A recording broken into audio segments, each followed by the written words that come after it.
ولقد أنزلنا إليك آيات بينات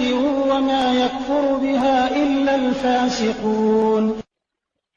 ولقد أنزلنا إليك آيات تسجل بالنبي محمد يمتيك غفي بينات أغريكيا وما يكفر بها تولي كبيرا غاوكانيا إلا كجاك الفاسقون أبابونوني بوجاك بسانغا تبكيري سجانا متيك غفي. أوكلما عاهدوا عهدا نبذه فريق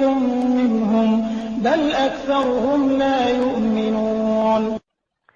أوكلما عاهدوا عهدا بليونا بسجابا بيهود بمولا بليونا باكوران indagano obanga bagikoze wakati waabwe ne Allah obanga bagikoze wakati waabwe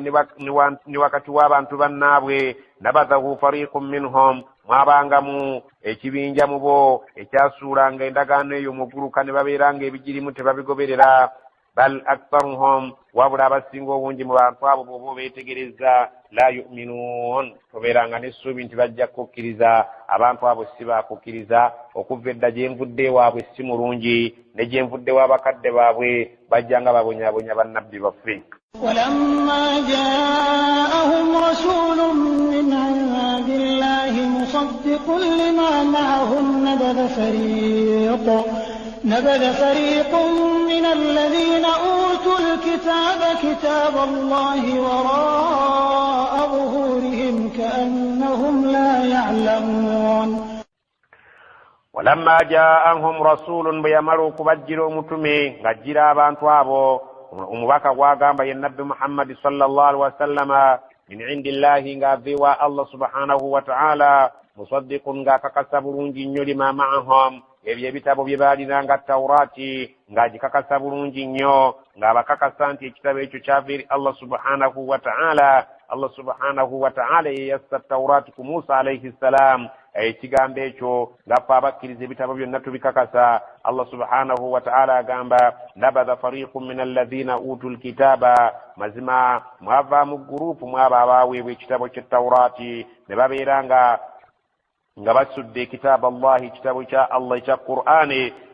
Nabadha fariqun min alladhina utul kitaba mwavaamu ekibinja kinene mwabo abaweebwa ekitabo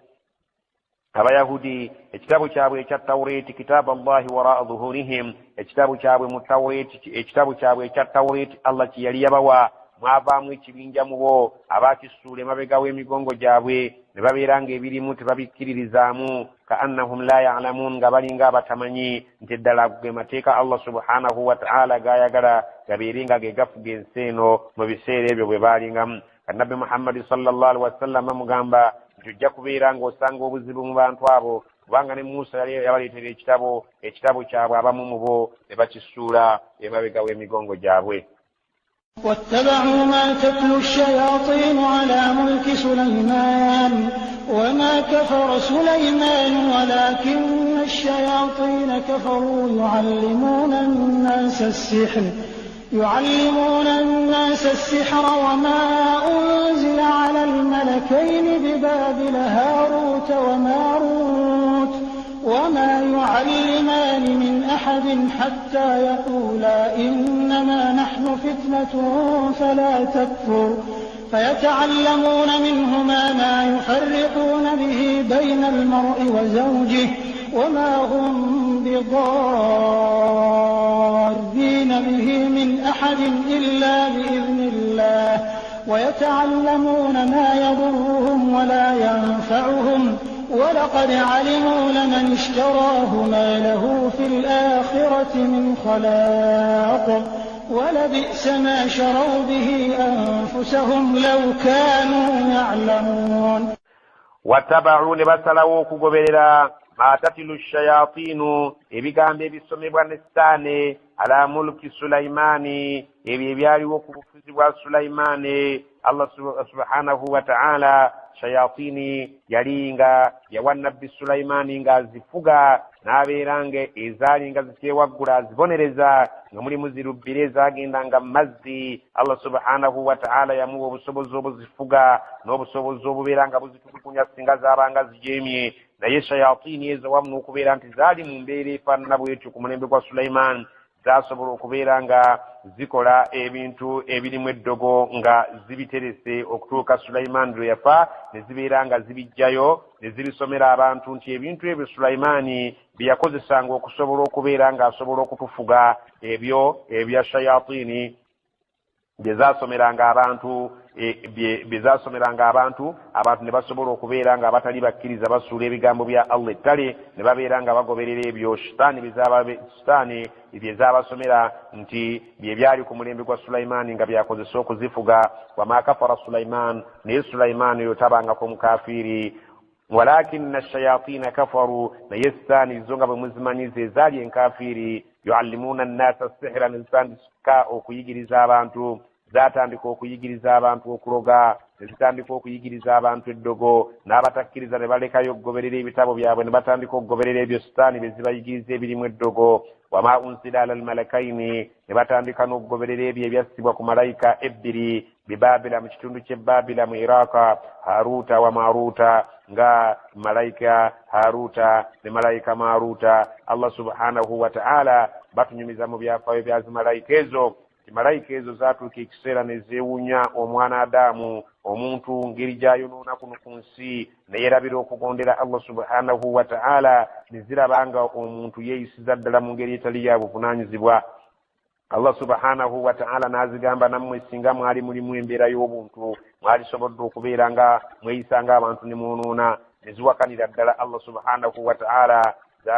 byagenda okuggwa ng'azitaddemu amaanyi ag'embeera y'abantu n'azisindika ku duniya. Malayika ezo zagenda okwesanga ng'ate zo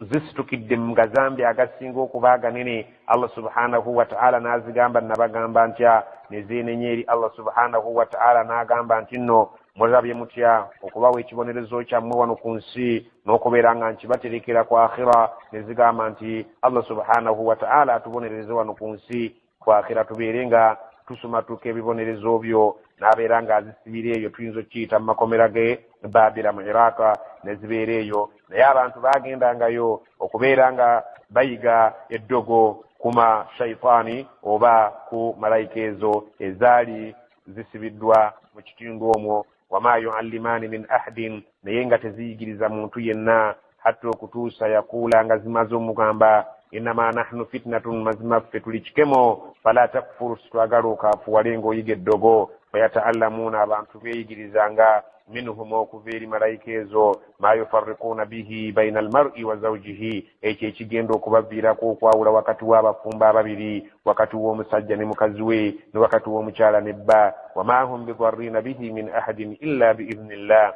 naye nga abantu abayize eddogo tebayinza kubeera nga balikozesa ne likosa omuntu yenna okuggyako nga Allah subhanahu wa ta'ala akkiriza. Naye bw'aba takkiriza, omuntu singa aba alikozesezza eddogo baba likozesezza teriyinza kubeera nga likola nga Allah takkiriza. Wayata'allamuuna, beeyigirizanga ma yadurruhum, ebyo bikosa obulamu bwabwe ne bisobola okukosa obukkiriza bwabwe. Wala yanfa'uhum, ebyo bitayinza kubagasa mu bukkiriza bwabwe wadde mu bulamu bwabwe. Ebyo byonna bye beeyigirizanga ebikwatagana n'eddogo tebyabagasanga era tebigasa. Na buli yenna ayiga eddogo ayiga ekintu ekitagenda kubeera nga kimugasa mu bulamu bwe, ayiga ekintu ekibeera nga tekigenda kubeera nga kimugasa mu ddiini ye, wabula nga kigenda kubeera nga kimwonoonera obulamu bwe buno obw'ensi n'obulamu bwa akhira, ate kimwonoonere n'eddiini ye. Walakad alimu, abantu bakimanyi okuva edda, laman ishtaraahu, nti buli yenna agezaako okweyigiriza eddogo ero n'abeera ng'aligula, n'abeera ng'ayagala oddikozesa, n'aleka okukozesa amateeka ga Allah mu birungi ne mu bizibu bye, ng'abadde ayagala okufuna ebirungi oba ng'abadde ayagala okweggyako ebibi, n'alema okuyita mu makubo amatuufu Allah g'ayagala, n'asalawo abeere ng'agula eddogo, libeere nga likuuma emmaali ye, libeere nga likuuma ezzadde lye, libeere nga likuuma ebyobugagga bwe. Allah aga nti bakimanya dde era bakimanyi bulungi abantu bonna abalina eddiini, nti buli yenna adiiringira mu kintu ekikwatagana n'okweyigiriza eddogo n'oddigula n'oddikozesa, ma lahu fi akhirati min khalaqin, ku nkomerero talinayo mugabo gwagenda kubanja Allah. Walabisa ma sharaw bihi anfusahum, kibi nnyo ekyo kye baaguza emyoyo gyabwe ne baleka obukkiriza. Law kaanu ya'lamuun, singa baali bakimanyi baali badde ng'ebyeddogo babiviirako ddala. Allah subhanahu wa ta'ala bw'atugambye, ولو أنهم آمنوا واتقوا لمثوبة من عند الله خير لو كانوا يعلمون. walaw annahum amanu singa abantu abo mbutuufu baali bakkirizanga Allah bwe yali ayagala babeere wattaqaw ne babeera nga bagoberezzaako okutya Allah subhanahu wa ta'ala lamathubatun min indillahi khairun mu butuufu baali sanze ng'okusasulibwa okuli ewali Allah empeera ezo ze baalifunye mu bukkiriza bwabwe n'okutya Allah baali sanze nga ze zisinga okubeera ennungi gye bali law kaanu ya'lamuun singa abantu abo baali bakukitegeera nti Allah subhanahu wa ta'ala bw'omukkiriza osanga ng'akutegekedde gyali empeera ennungi. يا أيها الذين آمنوا لا تقولوا راعنا وقولوا انظرنا واسمعوا وللكافرين عذاب أليم. يا أيها الذين آمنوا أبانجم أبكرزا لا تقولوا تمجزانغا كوكوغرانغا موغيران النبي صلى الله عليه وسلم ra'ina ebigambo ra'ina ekigambo ekifaanagana ko nga ra'ina kitegeeza amakulu mangi naye nga kungulu kwakyo kirabikanga mu Luwarabu ekivvuunula amakulu amalungi naye nga munda waakyo kirina amakulu amalala agalimu okujerega. Abasajja abayahudi baakozesanga ekigambo ekyo eri Nabbi Muhammad sallallahu alaihi wasallama nga kitegeeza nti ra'ina kibeera mwegendereza tukwate bulungi otuwulire bye twogera naffe tuwulirize ebyo by'otugamba leka kubeera ng'otupakukirako bw'otyo kirimu akagambo totupakukirako akagambo totupakukirako kalagira ddala okujerega Nabbi Muhammad sallallahu alaihi wasallama n'okuvuma wakuulu mugambe nga ekigambo ekirungi ekisinga ku ekyo nga mwogera n'omubaka onzuruna tuweeyo akadde wasma'u ate bwe babanga abawaddeyo akadde ne mwerowooza ku nsonga yonna eyeetaaga okwerowooza wasma'u muwulirize nga Nabbi sallallahu alaihi wasallama kyabagambye bwe mumala okkiwulira ate mukitegeere mukakase nti ge mazima era mukisse mu nkola walilkafirina adhabun alim naye mukimanye nti abatakkiriza balina ekibonerezo eky'obulumi ku lunaku lw'enkomerero abanaabeeranga baagala okuvvoola omubaka. ما يود الذين كفروا من أهل الكتاب ولا المشركين أن ينزل عليكم من خير من ربكم والله يختص برحمته من يشاء والله ذو الفضل العظيم.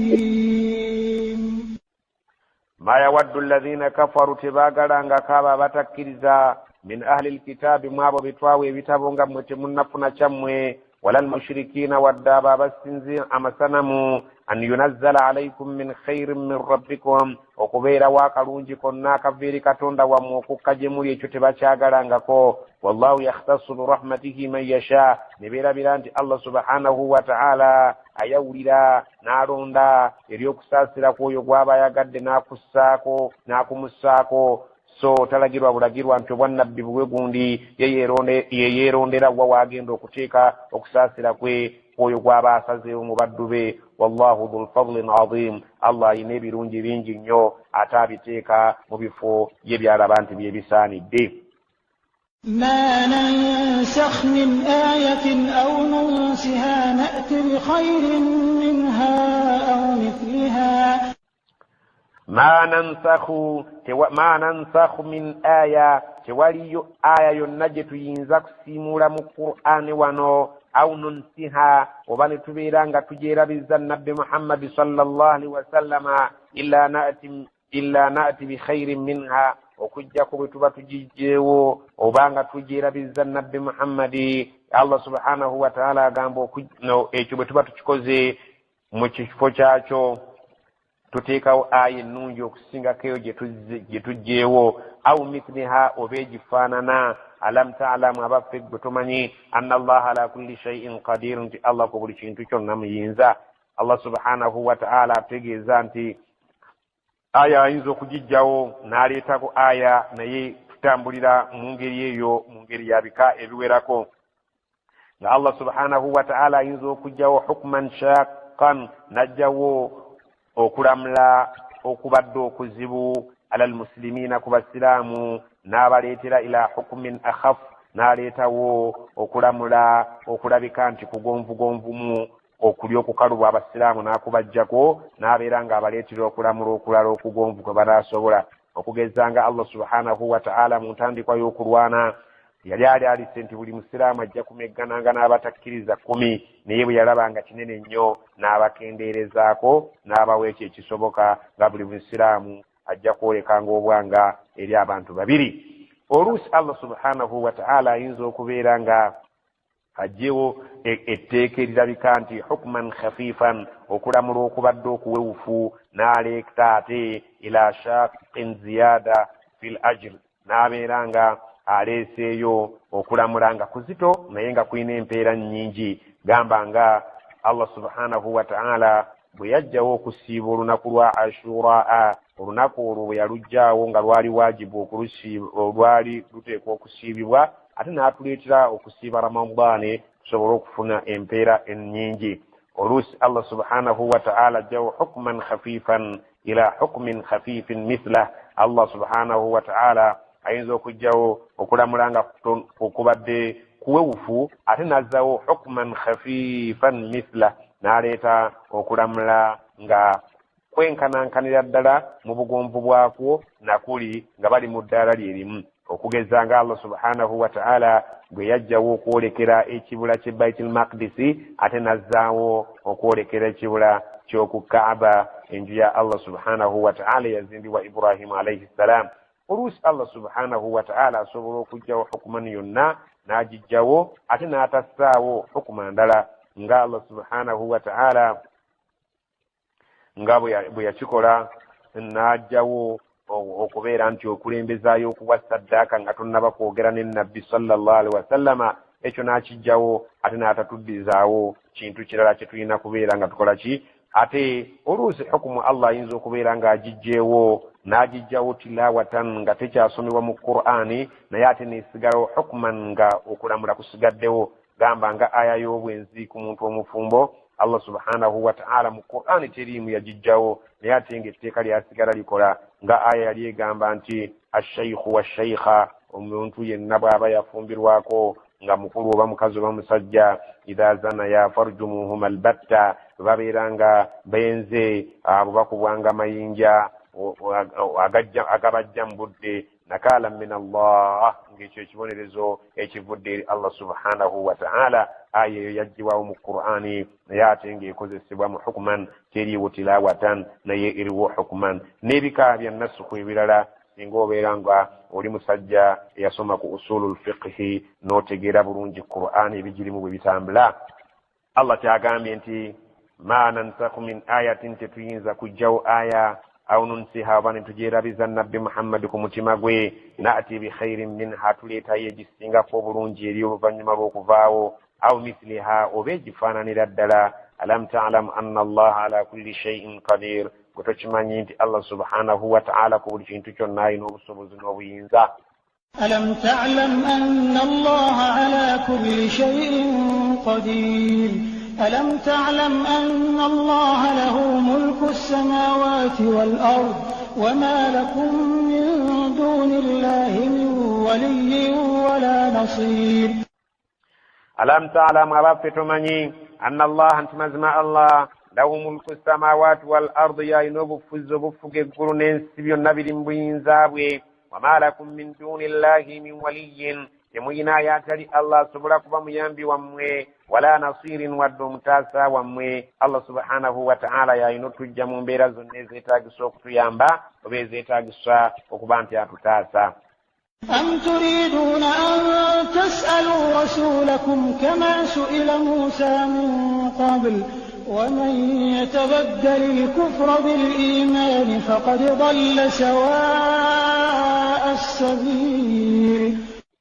أم تريدون أن تمواغلا أن تسألوا رسولكم مبيرين مبوزو مبكا ومwe oba mumusabya oba mumubuuza ebibuuzo ebizibu oba mumusaba abakolera ebintu ebizibu kama suila Musa min qablu, nga Musa bwe yabuuzibwa nga agabuuza aganene emabega eyo nga temunnaba kubeerawo. waman yatabaddali lkufura bil iman, omuntu aliwanyisa obukkiriza n'abeera nga ye ayagadde mu kutwala butali bukkiriza, fakad dalla sawa as-sabil, aliba amaze okubula n'ava ku kkubo erirabika nti lyettuufu Allah subhanahu wa ta'ala lyayagala. وَدَّ كَثِيرٌ مِّنْ أَهْلِ الْكِتَابِ لَوْ يَرُدُّونَكُم مِّن بَعْدِ إِيمَانِكُمْ كُفَّارًا حَسَدًا مِّنْ عِندِ أَنفُسِهِم مِّن بَعْدِ مَا تَبَيَّنَ لَهُمُ الْحَقُّ ۖ فَاعْفُوا وَاصْفَحُوا حَتَّىٰ يَأْتِيَ اللَّهُ بِأَمْرِهِ ۗ إِنَّ اللَّهَ عَلَىٰ كُلِّ شَيْءٍ قَدِيرٌ. وَدَّ كَثِيرٌ مِّنْ أَهْلِ الْكِتَابِ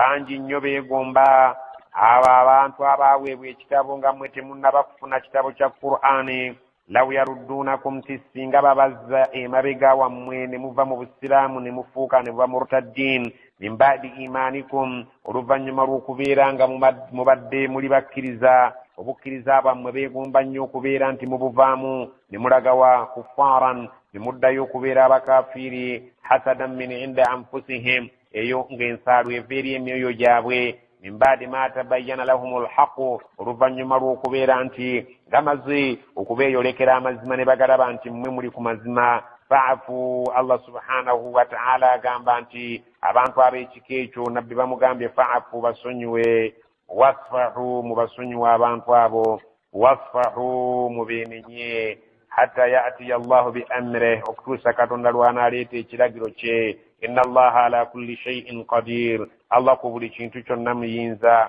Era Allah subhanahu wa ta'ala abasajja b'Abayahudi abaali e Madina babanu Qaynuqaa wa banu Nadiri wa banu Qurayza Allah yaleeta ekiragiro kye, abattibwa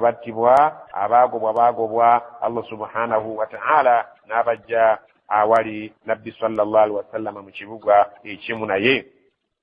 وَأَقِيمُوا الصَّلَاةَ وَآتُوا الزَّكَاةَ وَمَا تُقَدِّمُوا لِأَنفُسِكُم مِّنْ خَيْرٍ تَجِدُوهُ عِندَ اللَّهِ إِنَّ اللَّهَ بِمَا تَعْمَلُونَ بَصِيرٌ. وَأَقِيمُوا الصَّلَاةَ مُيِمِرِزَيْوِ الصَّلَاةَ وَآتُوا الزَّكَاةَ مُتُولِنِ الزَّكَاةَ وَمَا تُقَدِّمُوا لِأَنفُسِكُم بُلِكُنَّكِ مُكُلِمبِزَ okkola eri emyoyo gyammwe min khairin nga kalungi omwoyo gwo ne gubaako akalungi ge kakoze kuno ku bulamu bw'ensi tajiduhu inda Allah mujja kubisanga ewa Allah subhanahu wa ta'ala. Inna Allah bima ta'maluna basir. Allah buli kimukola kyonna akiraba, talina kiyetaaga kubuulirwa nti ekyo takiraba wabula alaba nnyo buli kintu kyonna. وقالوا لن يدخل الجنة إلا من كان هودا أو نصارى تلك أمانيهم قل هاتوا برهانكم إن كنتم صادقين. وقالوا abasajja abo baayogeranga abayahudi be mwawangalanga nabo abayudaaya mu Makka mu Madina nga bagamba lan yadkhula aljannata tiryaliyingira jjana illa okujjako man kana hudan oyo alibeera ng'afudde mu Yudaaya oyo yekka yewa okuyingira ejjana au nasara oba okujjako ng'oyo afudde mu nasara n'abanaswara bwe batyo bye baagambanga ekiri ajja kubeera ng'ayingira jjana kujjako ng'afudde mu Yudaaya ne bannaabwe ne bagamba tiri ajja kuyingira jjana okujjako ng'afudde nga mu Kristaayo. Allah subhanahu wa ta'ala agamba nti abantu abo beewuunyisa obwebikubeera n'endowooza ng'eyo tilka amaniyuhum ebyo nno bye birowoozo byabwe, eyo y'endowooza yaabwe bwe batyo bwe basuubira ero ly'essuubi lyabwe lye balimu. Kul bagambe haatu burhanakum mulete obujulizi bwammwe ku ekyo kye mwogera in kuntum sadiqin bwe mubeera nga mwogera mazima mulete obujulizi oba buli mu bitabo byammwe oba buyinako bwe mwabujja nga bannabbi bammwe bwe babagamba ebyo bwe muba mwogera amazima mulete obujulizi obwannamaddala bwe muba nga kye mwogera kituufu. بلى من أسلم وجهه لله وهو محسن فله أجره عند ربه ولا خوف عليهم ولا هم يحزنون. بلى وواو abantu baleke bakitwale nga buli omu bw'alowooza naye man aslamu omuntu yenna n'asiramuka n'abeera ng'awaddeyo wajhuhu feesi lillahi eri Allah subhanahu wa ta'ala n'agiwaayo yenna ne yeewaayo n'abeera ng'agenda kugyemulukukira Allah subhanahu wa ta'ala buli kyonna ky'ayagala ng'agenda kukikola nga bw'akyagala ky'atayagala ng'ajja kukireka wa huwa muhsinun n'agoberezaako okubeera ng'akola emirimu emirungi yeeyisa bulungi eri Allah n'eri bantu banne falahu ajruhu inda rabbe oyajja kufuna empeera ye wali katonda we ewali omulezi we Allah wala khawfun alayhim abantu ab'ekika ekyo tebagenda kufuna kutya nga bagenda okusisinkana Allah nga bava mu bulamu bw'ensi eno wala hum yahzanun wadde okubeera nga banakuwalira ebyo bye bali babalese ku bulamu bw'ensi eno. وقالت اليهود ليست النصارى على شيء وقالت النصارى ليست اليهود على شيء وهم يتلون الكتاب كذلك قال الذين لا يعلمون مثل قولهم الله يحكم بينهم يوم القيامة فيما كانوا فيه يختلفون. وقالت اليهود ويهود بوغرا نينغا باغامبا ليست النصارى على شيء ابا نصارى وكريستايو تباينا مرما فبالي ekitebe eddiini tebayita eddiini si ddiini tebalina we bayimiridde ku byakusinza na kutegeera Allah. waqalat nasara n'abakristaayo nabo bagamba nga bagamba laysat alyahudu ala shay'in abo abayudaaya nabo tebali ku mulamwa tebalina nsonga ntuufu kwe bali eddiini eyo gye baliko si eddiini erabika nti yentuufu. wahum yatluna alkitaba ekyewunyisa bonna balina ebitabo bye basoma nga buli omu alina ekitabo kyasoma Allah subhanahu wa ta'ala kyeyamuwa. bali bagoberera ekitabo kya Musa ekya Tawraati bakisoma bulungi bamanyi ebirimu. bano bagoberera ekitabo kya Isa bagiyita al-Injiri bamanyi ebirimu. kadhalika qala alladhina la ya'lamuna mithla qawlihim bwe batyo nno bwe bajjanga boogera abo abatalina kye bamanyi nga boogera nga bano bennyini abalina kye bamanyi. Allah subhanahu wa ta'ala agamba mu nsi muno mwalimu bamushirikiina abaali batamanyi ekitabo kya mu ggulu nga bo basinza masanamu nga basinza miti n'amayinja nabo baayogeranga ng'abo bannaffe be boogera. Allah subhanahu wa ta'ala agamba abawarabu abaali basinza amayinja nga bo boogerera ddala mu ngeri y'ekisiru. Allah subhanahu wa ta'ala agamba nti n'abawarabu bwe batu bwe baali nga boogera ebigambo ebifaanaganako ng'ebyo abasajja abo abalina ekitabo bye boogera kubanga bwe baabaleeteranga Qur'ani nti egamba bweti nga nabo bayiga nti affe kye tuliko kyekisinga so si Qur'ani yesinga. fallahu yahkumu bainahum yauma alqiyama Allah balinde Allah bagambye nti ajja kubalamula wakati waabwe ku lunaku lw'enkomerero bima kaanu fihi yakhtalifun mu ekyo kye baali nga baawukanamu. Allah subhanahu wa ta'ala yajja okubasalirawo abalaga ekituufu ekyali kirina okubeera nga kikolebwa so si kubeera nga buli kisaawa bali mu kuneneŋŋana nga bali mu kwogeraga buli omu ayogerera munne ebisongovu. ومن أظلم ممن منع مساجد الله أن يذكر فيها اسمه وسعى في خرابها أولئك ما كان لهم أن يدخلوها إلا خائفين لهم في الدنيا خزي ولهم في الآخرة عذاب عظيم. ومن أظلم أن يسنغو بليازامانيا ممن منع كسينغو يازيزا مساجد الله مزكتي جاء الله يذكر فيها اسمه غتايغلا جوغرير ويمولينيا يا الله سبحانه وتعالى وسعنا بيرانغا كبسنا قرانيو في خرابها مكفور مزكتي ebifurukwa kiriyo mulyazamanya singoyo ayagaliza enju za Allah kubeera nti zifuuka ebifurukwa tayagala kubeera nga zoogererwa mu linnya lya Allah. ulaika ma kana lahum an yadkhuluha abantu ab'ekika ekyo tekibagwanirangako n'akamu n'akeddagala okubanga bayingira mu mizikiti gya Allah subhanahu wa ta'ala illa okujja ku mpozi nga bayingiddeyo khaifiina nga bali mu ngeri ey'okutya balina engeri gye batiddemu obulamu bwabwe nti bugenda kukosebwa ng'ekkubo lyokka lye balina okukwata okuwonya obulamu bwabwe balina kuddukira emizikiti awo wokka we balina okuyingirira mu mizikiti. lahum fi dduniya khizyun balina okuswazibwa ku bulamu buno obw'ensi walahum fi l-akhirati adhabun adhim ate ku lunaku olw'enkomerero balina ekibonerezo ekinene ekyokweyisa obubi mu maaso ga Allah subhanahu wa ta'ala. ولله المشرق والمغرب فأينما تولوا فثم وجه الله إن الله واسع عليم. ولله المشرق والمغرب ebuvanjuma n'ebugwanjuba yonna wa Allah yafugayo era Allah subhanahu wa ta'ala ye yatondayo. fa ainama tuwallu wonna we mubeeranga murekedde oba oyolekedde bugwanjuba oba oyolekedde buvanjuba fathamma wajhullah eyo nno ojja kusanga nga Allah subhanahu wa ta'ala gyali nga yonna yonna alabirayo ddala bulungi nnyo eyo ojja kusangayo feesi ya Allah nga gyeri Allah subhanahu wa ta'ala gyali buli kimu kyonna ekiri yakimanyi bulungi era akitegeera wallahu inna Allaha wasi'un alim Allah mugazi nnyo simufunda nga gwe boyinza okubeera ng'okirowooza ate alimun mumanyi nnyo talina kiyetaaga kubuulira aya y'okuka nabiyuna Muhammadi sallallahu alaihi wasallama nga yakagenda e Madina yali nga tebannaba kubanga bamulaga ekibula ekituufu gy'alina okubeera ng'atunula ng'asaala kale n'abeeranga ng'asaala ng'atunuulidde Baitul Maqdis ekibula ekyali eky'Abayudaaya ku budde obwo Allah subhanahu wa ta'ala